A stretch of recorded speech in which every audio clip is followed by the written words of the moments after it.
Welcome back to another Tuesday of the Missoula podcast. I'm Steven and want to first and foremost thank you for joining us for another great episode where we highlight some fantastic people in Missoula.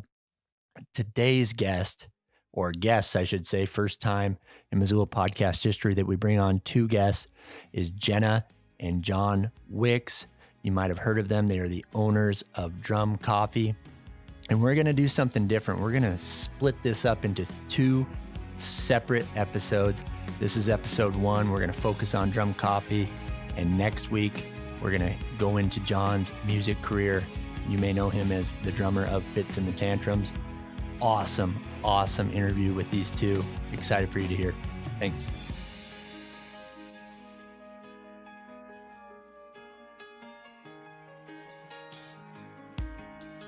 Jenna, John, welcome to the Missoula podcast. If you're going to go to a random city and order a coffee, what's your go-to order? Cortado. Yeah, cortado, definitely if they have it on the menu, cortado, but usually a good litmus test of a cafe is just their drip coffee. So if you go in and the drip is good, you know. Have you two become coffee snobs? Like, do you have the bar high? Oh yeah. He was always the coffee snob, and I learned how to be, for sure. Yeah. When did that start, John? Like, when did you know, oh man, I'm really into coffee? Yeah, man. Coffee for me was a way to pay the bills from, I'm a drummer by trade, but that took a long time for it to be able to make the rent solely from playing drums. So in the meantime, I was subsidizing it by working as a barista in Seattle for 20 years or so. That's the mecca, right? Of coffee. Yeah, absolutely. And I worked at the very first Starbucks in Pike Place Market, and then was working in high-rise buildings in the larger, busier Starbucks. And then I got to be too cool for that. It started to get corporate, and then I wanted to be indie cool kid, so I started working in smaller cafes, and that's where it started for me. It's just learning the art form behind it, learning the history behind it, learning how to be a master of a 30-second conversation over the counter.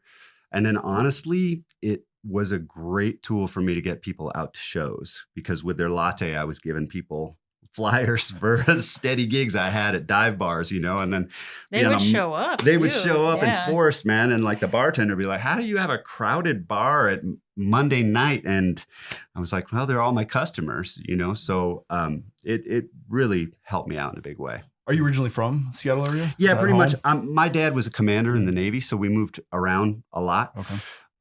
Mainly in the South, New Orleans and Pensacola, Florida. And then he retired from the Navy, and my mom was from Seattle originally. So we moved to Bainbridge Island, Washington, just off Seattle, when my dad retired from the Navy. And I pretty much grew up there and in Seattle.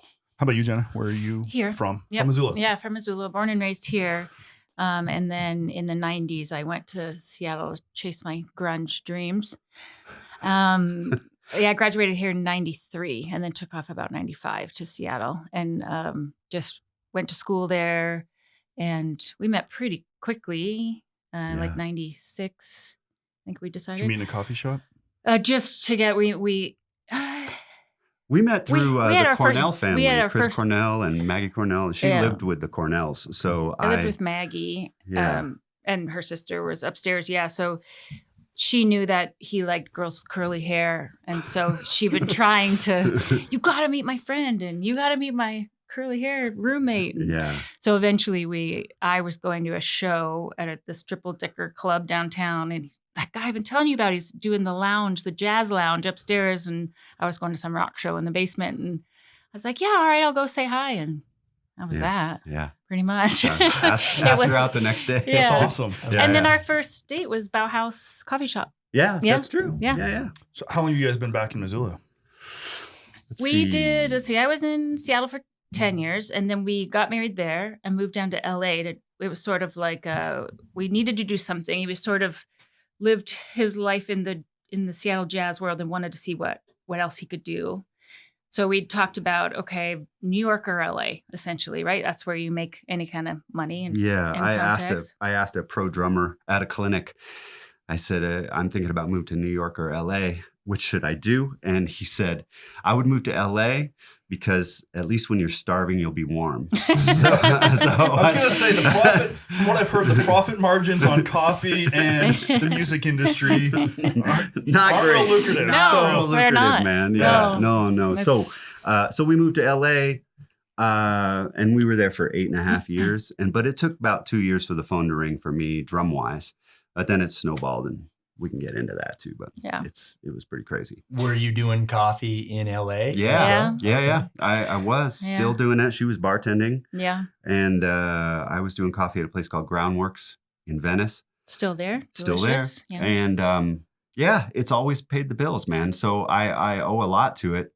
And honestly, that plus just the feeling when I was coming up in my 20s to have a place where it was a wonderful social scene within the employees. It was very supportive. It was all artists that work there. And then they offered me insurance. And so, like I would pay half and they would pay half. And it just was a wonderful comfort to know as a drummer that I had just basic insurance. Yeah, right. Yeah. I mean, not really, because I was at that point essentially homeless and living in a rehearsal space, and it was rough, man. But just have that and have that scene is a nice. It seems like a lot of those stories, and we'll get into the whole music career in a little bit, but it sounds like those stories are almost a dime a dozen. Like the musicians go through a season of sleeping on couches, staying in the studio, just tight. Just I think you have to go through that. I think you have to go through it. It's sort of the test of how bad do you want it. Yeah. My folks were very supportive of me until I chose to do it as a career. To a point. Yeah. And then they were like, hey, good luck with that. And I was honestly pretty pissed off at them for a while for doing that, and kind of just the support sort of went away.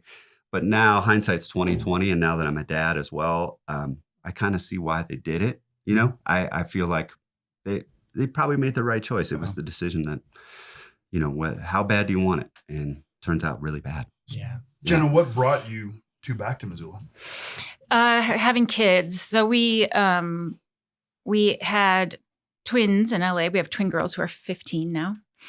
And we had them in LA. And as John says, in LA, I always had one foot out of the door. It was hard to like when we were kidless and just working bartending jobs and whatever, it was, walking the beach every morning. It was cool. It was fine. But once we had all this responsibility and stuff we had to do, and just, when I would be in LA and we had the girls, and I would picture them like learning to drive in LA, or you start looking at school prices in LA. And like, there was all these things. I'm like, this is crazy. Like, why would anybody raise a kid here? And so I'd always be looking at like Missoula sites, Missoula pictures, and I'm like, John, come on. I mean, he'd come here a lot, from me being here, but he hadn't spent a ton of time here. And so we kind of rolled through some other towns, but we landed on Missoula, and we actually had an emergency with one of the girls. Got her finger caught in the hinge side of a shower, and her finger was hanging off, and there were two. Yeah. And it was like 7:30 in the morning, and we had to get in the car and run to the emergency room. And she's like, passing out with the adrenaline, and it was, rough. And we just dead stopped traffic. And John's just like freaking out, driving, just losing his mind. And then it turned to 8 o'clock, and I'm like, turn around, the emergency, the urgent care is open, turn around. So we got everything taken care of. We got back home, and he's like, I'm done. And I was like, oh, don't say another word. I got it. He went on tour, of course. And so he had his first gig with Fitz and the Tantrums when I had the girls in the belly. And so their life is just right along with that, with the band and all these experiences. And so we had no idea if it was going to work, like he, was like, what about the band? And it was sort of, we got to the point where like, well, we'll do it and see what happens. Try to commute, see if it'll work. So we chose Missoula, just, we're like, at least we'll be in a place that we want to be, sort of like why we moved to LA. We'd be warm. Here, at least we'll be where we want to be in the world. And then we can figure it out if the band, if he can't commute, if we can't make it work. But yeah, we just couldn't continue to accrue debt. Yeah. like we were in LA. And that was with the 2 kids recession. the recession was happening. We got was into a rough. house we really didn't belong in, just Our all overhead that was stuff. Insane. So what year did you move back? Let's see. What's it been? Let's see, they were 12 years now? 3, yeah. So 2000 and, or I'm sorry. 11? Around Right. there. 11, think. 12, yeah. Yeah. Okay. And Yeah. when did the coffee shop open? Not Was that right away? Not too long after. A couple years. Couple years, yeah. Yeah. They have been on an album break. They have, the cycles for album cycles, and they have an in-between time when they're not touring. They started getting ready to write, and there was, I don't know, almost a year, 9 months to a year where he didn't have too much going on, and he was like, I think we should open a coffee shop. And I was like, what? I was like, because that's what Missoula needs is more coffee. And he's like, no. I think we've got, there's a piece that's missing, and it's this, our style from working in Seattle. I was a barista there too. And this like Italian espresso, like we've got the like kind of hipster, light, fruity, sour tones around here. You've got the, hardcore sugar bomb place. It's like, but like this Italian espresso that we grew up on, and this 90s Seattle espresso. And the social thing. Like everywhere I went, it was like people on laptops and stuff. And I was like, we're not doing internet. We're just going to have a place where people come in and meet their neighbors. Or just this like minimalist, you're scared to order. People are in bow ties. Like we would travel, I'd go meet him for shows or whatever. And we'd always, that's our deal. Baristas with the twisty mustaches. Just like you walk up and they're like, looking at me like, oh God, I can't order a latte. And that would be embarrassing. So we didn't want that. But the thing that we found, and especially when I travel with them, it was they had it dialed in, this third wave of coffee. From when we were in coffee to that time, early 2000s, I mean, the coffee we made was good, and they were starting to really get on this science of it, this weighing, timing, all the stuff. But it wasn't like it was starting this third wave thing. So we'd go into these places, and it was intimidating, but oh my God, it was just amazing. Once you waited an hour to get your espresso, it was actually really good. It was so good. It just lacked the speed of the Italian method. So you guys wanted to mold that together. Yeah. Exactly. Yeah. And we really wanted that place that we had, where it was this touchstone, this daily thing. You start to know your customers on a real personal basis. And, they come in like, well, how'd the test go? Or, how was Billy's appointment? Or, and you really do get these touches with people, and it's quick. It's not like bartending. I did that too, where it's someone stuck in front of you and you hear their whole life story. It's just these little like moments that are really beautiful, and it creates a community around that shop, both for the baristas and for the community. And we wanted to have that again. I had a realtor come in and say, this is now called the Drum Coffee District, DCD. And I was like, mission accomplished, if that's the case. And she said, you've raised the real estate prices around this neighborhood substantially. And I was like, that's awesome. How did you guys come up with the name for the coffee shop? It's my 2 favorite things, drums and coffee. We tried hard at first. We were like... I'm super into branding. From way back, that was something that fascinated me as far as, and it also perplexed me why more, well, I was solely a jazz musician back then. And everyone's always calling their band, their groups like the John Wicks Trio or whatever, and it drove me nuts because they're so boring and outdated. So I was like, why don't these jazz groups start band names and market themselves? So I started checking out branding concepts and that kind of thing. And I had a buddy in high school that worked for an ad agency, and he gave me some photocopied things out of a book called The Brand Called You. And I started really diving in deeply into that. And just realized the importance of something that was simple and recognizable and meant something. And so that really helped us in selecting Drum Coffee. I had a bunch of ones that failed. Yeah. Sure.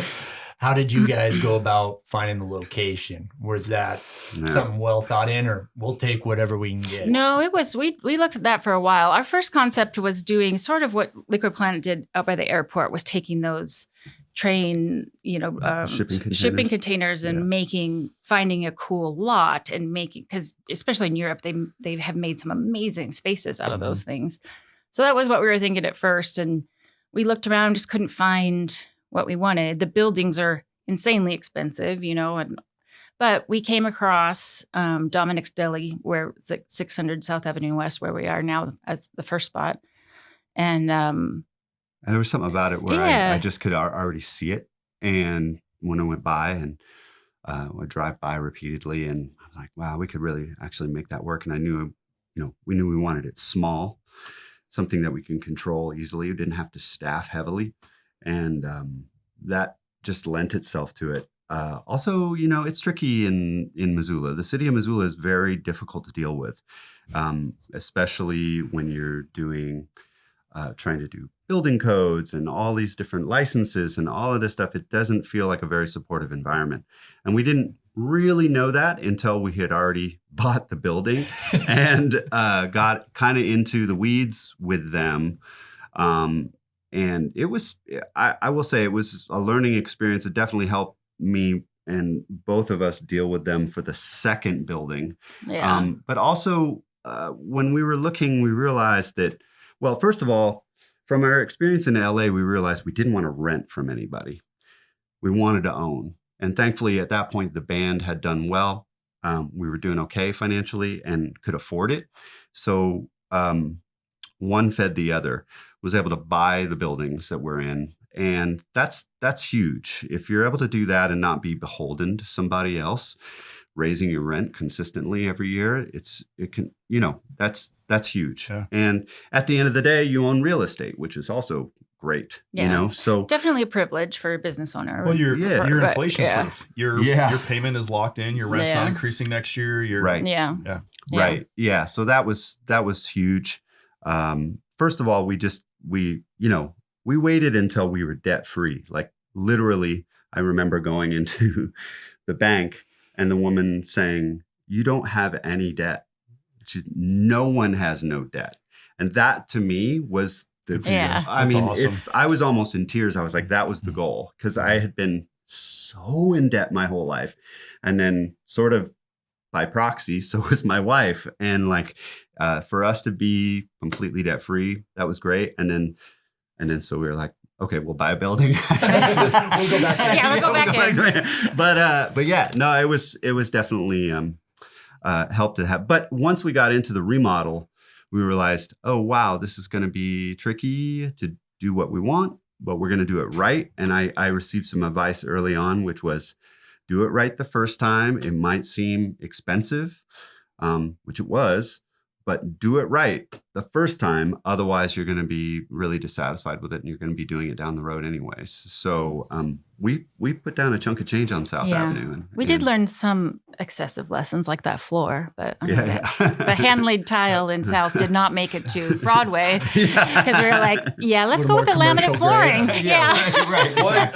Like transitioning from barista, bartending, music into business owner and staff. What was that transition like? That was, I think I really loved my restaurant industry, and that was sort of my whole 20s life. Like I didn't really connect. I mean, college was great, but it's not like my college buddies. It's all my restaurant industry buddies that I still keep in contact with. And, it was like going through that time in my life with this group of people. And I worked at places all over Seattle.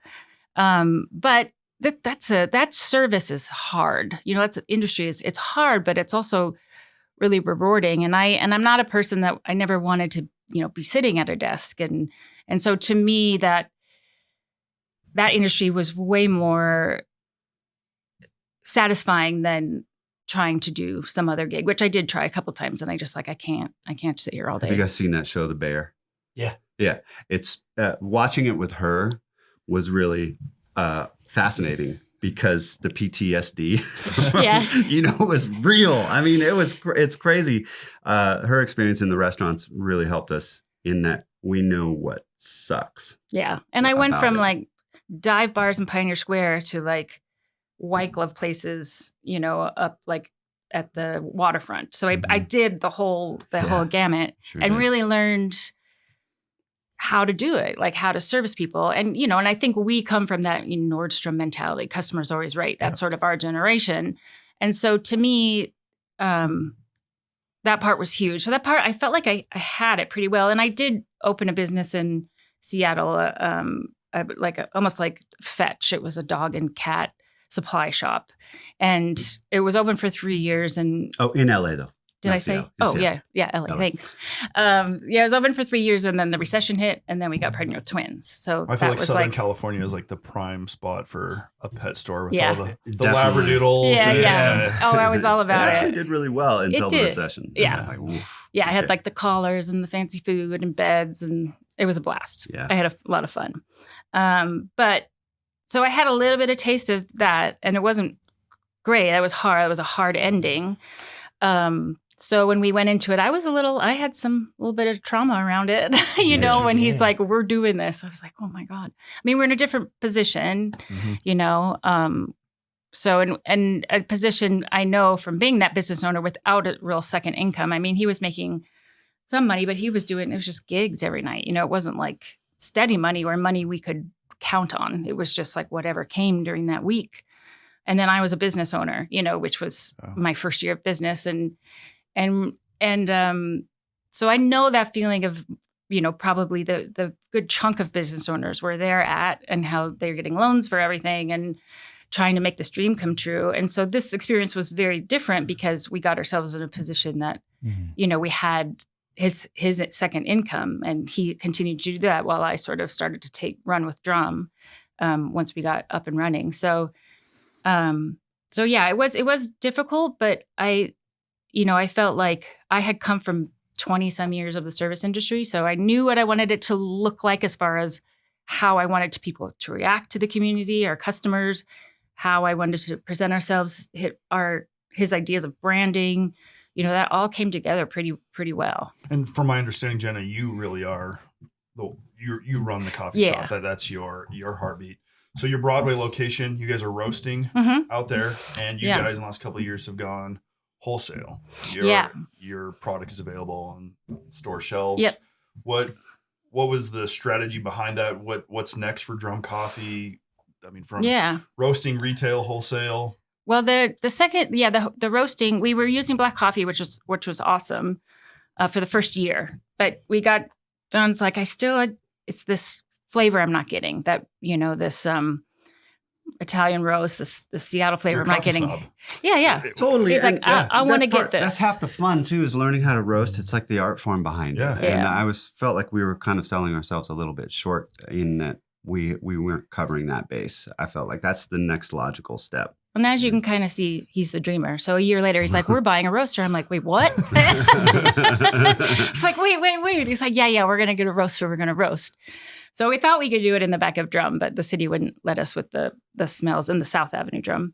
And so we started looking at... Because of the smells? Yeah, the exhaust from roasting coffee, and, it's too industrial. That seems Don't like get me started. an amazing... Like, I want my neighborhood to I smell know, like roasted right? coffee. Exactly. Like, What better? Yeah. just great marketing. So that prompted the buying of the Broadway location? Yeah, so at that first we makes looked sense. for like storage places or industrial places, to rent, but they were so expensive.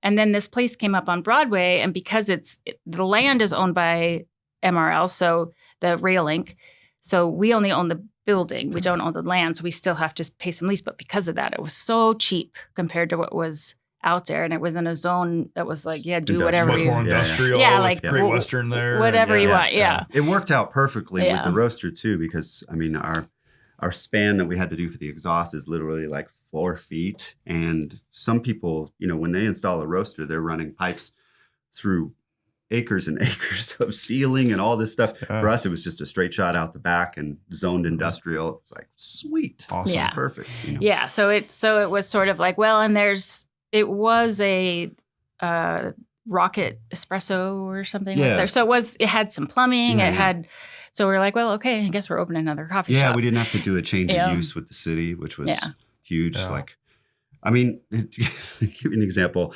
like when we opened South Avenue, it was a deli, right? It had been a deli, Dominic's Delicatessen. Prior to that, it had been restaurants, small candy stores, everything. We had to do a change of use from a deli to a cafe. And that in itself was an expensive proposition. We had to go through all of these, rezoning and like all of this stuff. It's a deli to a cafe. In retrospect, I went back to the city and the city was like, yeah, why did we have you do that? And I was like, Really? Yeah. Yeah. like, so, and then we went to I think it was Charlie too. Was like, you didn't have to do that. Yeah, I I'm was sure, like, yeah. You don't know what you don't know. Yeah, exactly. And so, and when we got to Broadway, it was just, we had learned our lessons and literally went to the city with both an architect and a builder, contractor in tow. And it was a pretty funny conversation because I'm sitting there and everyone's introducing, all the different officers at the city are introducing themselves. And I'm like, I'm John, I'm a drummer. And then everyone laughed and I was like, okay, cool. So this is what I want to do. What red tape are you going to throw at me? And so it went from one person to one person. They were like, what are you going to do? What are you going to do? What are you going to do? And I held them all accountable at one time with an architect and a contractor. And that was the way to do it. Because the first time it was like, I'll send an email 3 days later to this guy. Gosh. Then, did you get the email? We didn't get the email. This is what we wanted to do. And this department has to, so that was the lesson. And it's one that I always try to talk about it. It's like, if you're going to start a business in Missoula or any city for that matter, do something akin to that, where you have everyone eye to eye around a table and you say, what are you going to do to me? Yeah, this is it. These are our plans. Look at it. Yeah. What are the problems here? What do we need to A lot of people consider? don't even realize that you're allowed to do that. Right. You know? Yeah. So it was helpful. So you guys out of the Broadway building, is that packaging distribution? Is all that done there? Yep. It's all done. Yeah. So I think On-site? our main goal there was just looking at overhead, because the coffee business we're not going to get real rich on a small mom and pop shop. It's not happening, or, barely even making it happen. It's a tough thing. It just, restaurant industry in general is a tough thing. And even now, like the post-COVID world, and, there's a whole evolvement that's happening because these places have to survive. And a lot of places didn't. Places that you would think, these places in New York that were like Michelin star or whatever, and they couldn't survive it. So kind of looking at, okay, so how do we raise that bottom line? And essentially it's less payroll, but you have to sell more, So the wholesale for us was, we've got to push this wholesale so we can up that bottom line and try to get more income without more overhead, and try to get that balance in line to make it work. Yeah, we knew we didn't want to open more and more cafes. Yeah. That's a lot of stress. You're tapped it too. I think so. Yeah, it's just, if you're going to expand somewhere, I think it's better to expand in a realm that you can just put it in boxes for UPS and be like, okay, cool. I get it. Eventually it would balance out if you could keep opening brick and mortar shops, Right.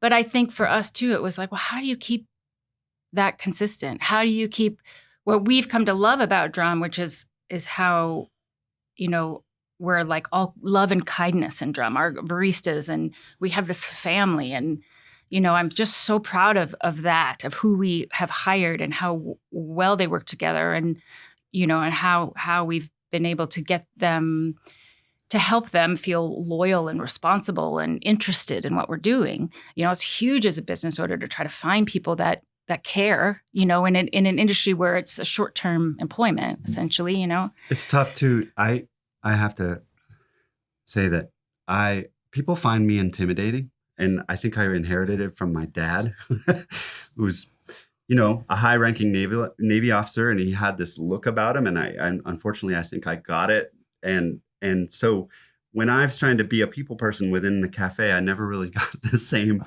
response that she does. She's just views everyone as an ally, whereas I think my inner monologue shows on my face that I'm like, how are you going to screw me over? I can tell you, a couple years ago, I was with my daughter out on your patio getting coffee, and you happened to be there. You had the glasses on, and I said, that's John Wicks. And there was that like, that's John Wicks. Like, right. we can't engage with him. He's on a different level. So there was that intimidation factor. Maybe it's Keanu Reeves messing with my name. I don't know, man. But so which is funny too. I told my son we were having John Wicks on the podcast, and of course he's thinking John Wick.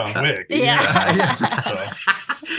But having her being such a wonderful people person is is definitely helpful. Even though I do consider myself a people person, I think I just have a look where people are like, don't mess with him or something. I don't know what it is, but that's awesome. Anyways. And I did have a big learning curve because I just wanted to be their friend. Yeah, right. And all the time, right? That worked for about a year and a half, and then I was like, oh, yeah. And then nothing gets done when nothing you say. gets done, or Before we jump into our rapid five, what's been the best part about working together, and what's been the most challenging part as spouses? Because that is something that comes up a lot. I mean, I think the best part of it is just the shared successes and failures is pretty awesome. You know, to be able to, I don't know. Yeah. Like Jenna said earlier, when you're in that industry, it's almost like you've been to war together. You know, it's a tough industry. And to share that with her and that shared experience for me has been awesome. You know, they always say the biggest mistake you can do with your partner is to go into business.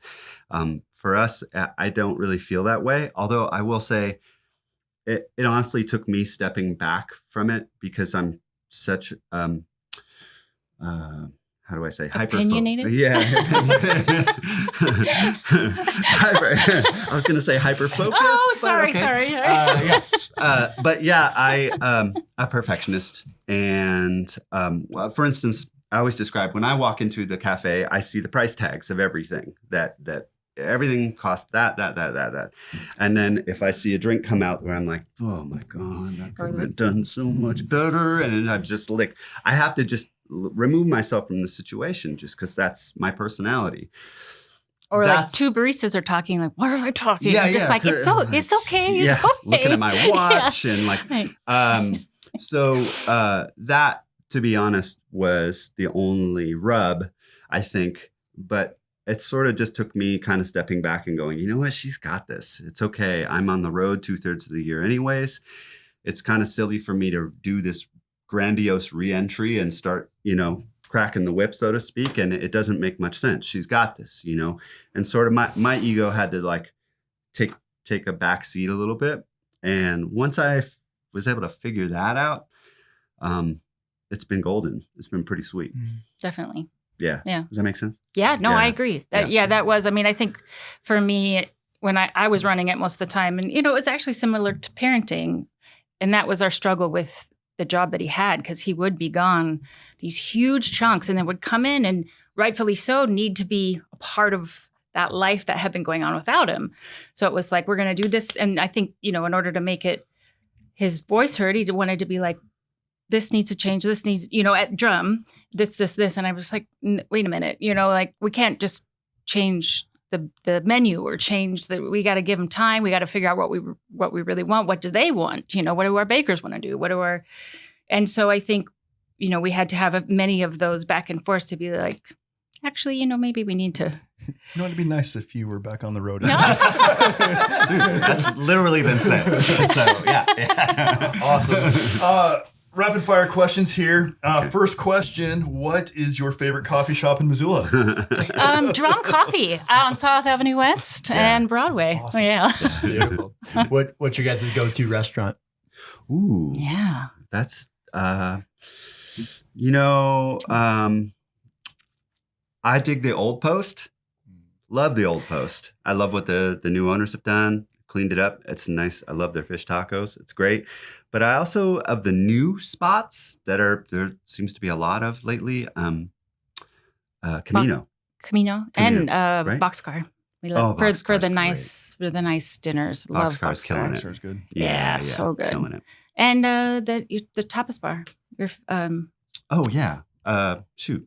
Why I'm spacing the name. The little right by the Wilma, the tapas place. Bar Plata. Thank you, Bar Plata. That's been Really we've had good some spot. amazing, just sort of quick stop-ins, you know, for after work and Good staff. It's amazing the options and quality of food. Yeah. In Missoula. That happened It's- really quickly. Yeah. The difference from It's- me growing up here and then living in places like Seattle, New York, and you know, and it's few of them, but at least they're there. There's vegan donuts and there's, you know, like tapas places and there's really It's a little good. Seattle. Yeah, it is. Yeah. It is totally. It is. It's great. What zip code do you guys live in? Part of town. 59802. 598. Two. We don't have many twos on here. Nice. Oh, nice. Nice. Yeah. You guys obviously know the bumper sticker, Keep Missoula Weird. Uh-huh. What's the weirdest thing about Missoula to you? Oh, man. Well, you lived in Seattle and LA, so maybe Yeah. nothing. Everything's normalized here. No, you know what's weird about this place is the talent pool in the ultra marathoning community. You know, like, first of all, Montana in general has the highest rate of binge drinkers in the US, but the lowest rate of obesity. So we just got a bunch of ultra runners that love to drink. So I think that's probably the weirdest That's freaking awesome. thing. Yeah. There you go. Ultra runner right here. Work Yeah. hard, play hard. Exactly. Yeah. Exactly. What do you love the most about Missoula? I love the community. I think the hardest part is there is a lack of culture to a degree, especially, coming from Seattle and LA, which is, something that we make efforts to rectify with our kids, like taking them places and traveling with them. So I think that's a hard part, but there's also this, you get this sense of community, of care, and this kind of calmness. When I go to LA, I'm like, how did I do this for 8 years? Everyone's just like, go, go, go, just amped. And you come here and there is like, people are doing stuff, but it's not this looking past everybody. People stop and look at you and speak to you. They say hi to you on the street. So, it's a little bit cliche, but that's definitely a difference between that city life and this life. Even though Missoula's pretty big, you still get that sort of love of community here. Yeah, the mountains for me. I just love getting out, being able to be by myself with my dogs, and that it's like a daily ritual. It's great. It's amazing. Yeah. Any particular book that has impacted you guys' life more than any other, made a profound, either in, could be in music or in business owning or just life? Yeah, for me, lately, do you know who Joshua Waitzkin is? He was remember that movie, The Search for Bobby Fischer? Yes. Yeah, it was about him as a child chess prodigy. But Josh Waitzkin wrote this book called The Art of Learning, which now that I'm teaching at the University of Montana, a lot of the concepts that I read within that book about how to essentially develop myelin in your brain more effectively and how to learn quicker, that really was a game changer for me, just my own personal practice of drums and music in general. And then just being able to relay that to the students at those concepts has been huge. It's a big one. I'm not a great nonfiction reader. John's does that for the family. That's all he reads. I'm like escapism girl. So a lot of like sci-fi and stuff like that. But so I don't know about books, but I think for me, it was tapping into like local resources. And not necessarily Missoula. I learned a lot in my first business, and with the Tales of Santa Monica, it was called the Dog Shop, of going to, the small business, taking those classes, doing stuff that I could do that, and I think Missoula has a lot of that development. That's not a huge cost to business owners. And at that time, I did all the things that were free that I could. Like QuickBooks and lessons and all those things to try to figure out how to make it work. Yeah.